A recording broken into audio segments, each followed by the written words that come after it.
Exam जो हमारी भर्ती प्रक्रिया थी वो 2020 सितंबर में हमारी हुई थी। अगर उस वैसे देखा जाए नियर अबाउट तो गहमर से 40 से 45 के करीब में लड़के सिर्फ एग्ज़ाम पेंडेंसी थे। अगर अलग अलग सेंटरों से अगर देखा जाए तो कम से कम नियर अबाउट 100 से 150 एआरओ जेडआरओ और रिलेशन कोटा की यूएचक्यू कोटा की भर्ती के सेंटर के जो एग्ज़ाम पेंडेंसी सब मिला के इतने थे। अब एक एग्ज़ाम में कितने लड़के थे वो आप सोच सकते हैं। एक सेंटर पे कम से कम 2-2 हज़ार 2,500 हज़ार लड़के 3-3 हज़ार 5-5 हज़ार लड़के एग्ज़ाम में बैठते हैं। हम भर्ती प्रक्रिया में 10-10 हज़ार लड़के पार्टिसिपेट करते हैं। वहाँ से हम लोग फिजिकल क्वालिफाई करते हैं, वहाँ से डिस्क्वालीफाई होते होते हम लोग आते हैं।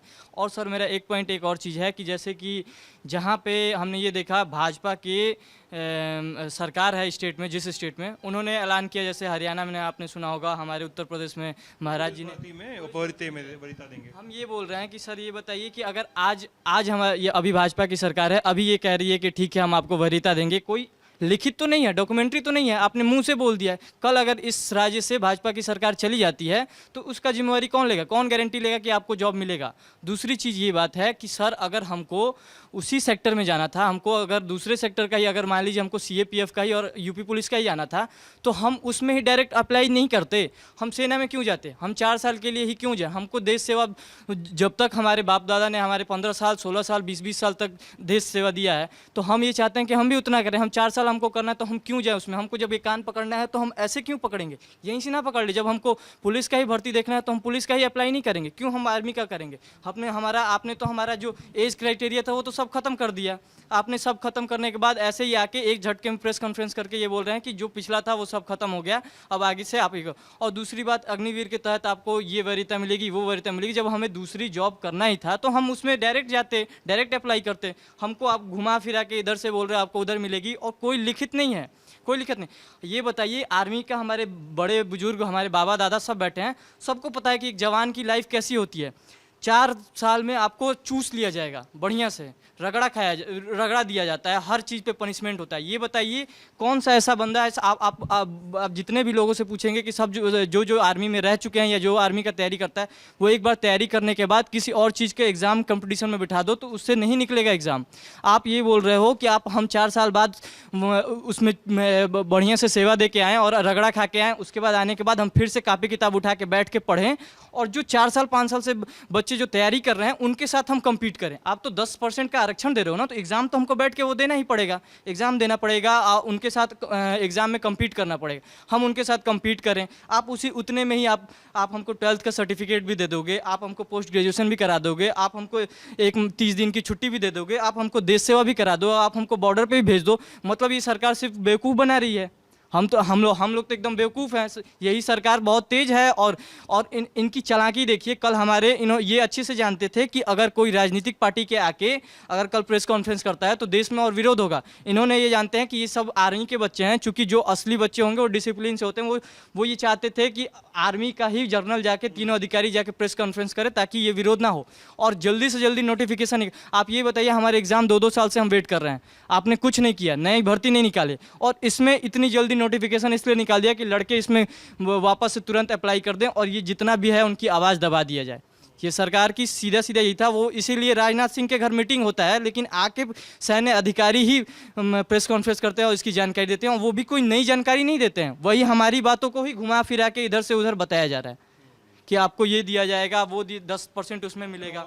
लेकिन ये जो बाद में बात हो रही कि 4 साल के बाद 11.5 पौने 12 लाख रुपए एक लमसम मिलेगा टैक्स फ्री, उसको लेकर ये मतलब वो पैसे की बात है, लेकिन फिर भी उसको लेकर क्या सोचना है तैयारी करने वाले लड़कों के मन में। इस पे भी मैं एक कमेंट देना चाहता हूँ कि हमारे बड़े दादा पापा सब बैठे हुए हैं, सब बड़े उम्र के हैं। आप इनसे पूछ लीजिए कि अभी जो प्रेजेंट टाइम में जो चल रही है एक सैनिक की सैलरी, वो 33,400 रुपये है।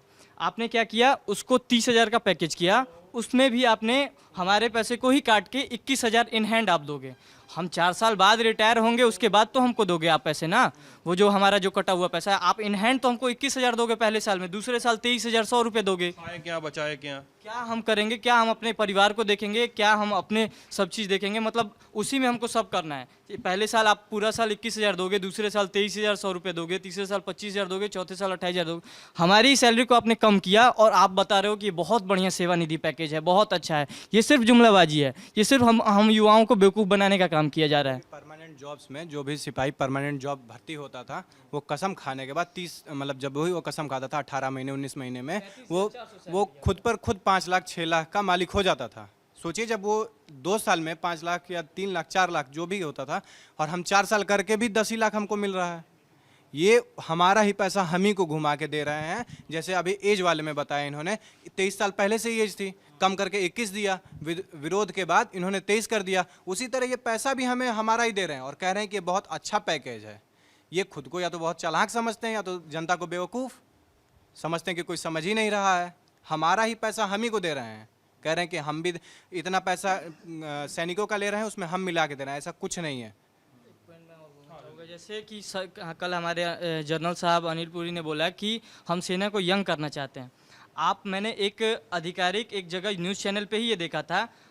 हमारे देश में अभी तक जब से देश आज़ाद हुआ है तब से सेना में जितने परमवीर चक्र मिलने वाले हमारे हैं जवान या अधिकारी, उन सब में आप एक एवरेज आयु निकाला जाता है। ये मेरा स्टेटमेंट नहीं है, आज तक पे दिखाया गया न्यूज़ चैनल का स्टेटमेंट है। उसमें एवरेज आयु 31 साल है कि जो जिनको मैक्सिमम जितने भी मिले गए उनका एक एवरेज आयु निकाल गया 30। जब वो 31 साल के उम्र में परमवीर चक्र, उसकी शौर्यता पे कोई शक नहीं हो सकता है, तो आप कैसे ये डिसीजन लेने वाले हो? आप कौन डिसीजन लेने वाले होते हो कि हमारी आप शौर्य पे और हमारी वीरता पे आप शक करके आप एज कम करना चाहते हो? आप अभी भी निकाल के देख लीजिए, मेजर शैतान सिंह, मेजर होशियार सिंह, वीर अब्दुल हामिद, सबका एज सब 26 साल से ऊपर का है। सबका आप एवरेज निकालोगे तो वो 30-32 साल के ही हैं। ऐसा कोई नहीं है कि वो कम एज के हैं।